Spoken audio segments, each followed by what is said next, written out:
Viral di media sosial video yang memperlihatkan Panglima TNI mendukung Anies Baswedan sebagai presiden.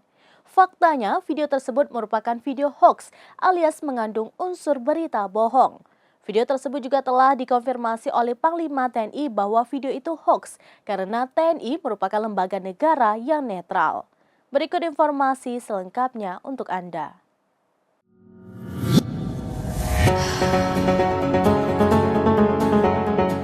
Viral di media sosial video Panglima TNI mendukung Anies Baswedan sebagai presiden.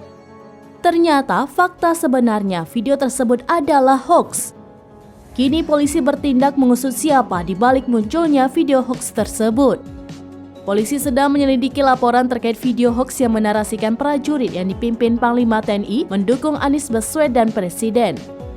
Kabid Humas Polda Metro Jaya, Kombes Truno Yudo Wisnu Andiko saat dikonfirmasi pada Rabu 24 Mei 2023 mengatakan laporan mengenai video hoax Panglima TNI mendukung Anies Baswedan menjadi presiden sudah diterima pihaknya. Truno Yudo mengatakan saat ini pihaknya sedang mempelajari laporan polisi tersebut untuk nantinya diselidiki oleh penyidik. Sebelumnya, pemilik akun YouTube Menara Istana atau MI dilaporkan ke Polda Metro Jaya buntut unggahan video yang berisi informasi terkait Panglima TNI Laksamana Yudo Margono yang mendeklarasikan Anies Baswedan sebagai presiden. Laporan tersebut dilayangkan oleh kelompok advokat Merdeka Pembela Rakyat atau Ampera. Ketua Ampera Muhammad Mualimin kepada wartawan pada Senin 22 Mei 2023 mengatakan rekannya Hartono SH yang juga merupakan anggota Ampera sudah melaporkan akun YouTube Menara Istana yang kontennya menyebarkan berita bohong. Menurutnya akun tersebut telah menyebarkan berita bohong yang juga dikonfirmasi oleh pihak TNI terkait video tersebut.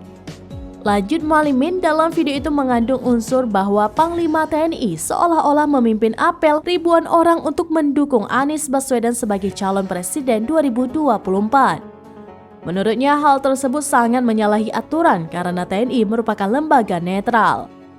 Lanjut Mualimin, video tersebut juga sudah dikonfirmasi oleh Panglima TNI bahwa itu hoax. Dalam laporan itu, Mualimin menjerat pemilik akun YouTube Menara Istana yang belum diketahui identitasnya dengan pasal 14 dan 15 Undang-Undang Nomor 1 Tahun 1946 tentang hukum pidana.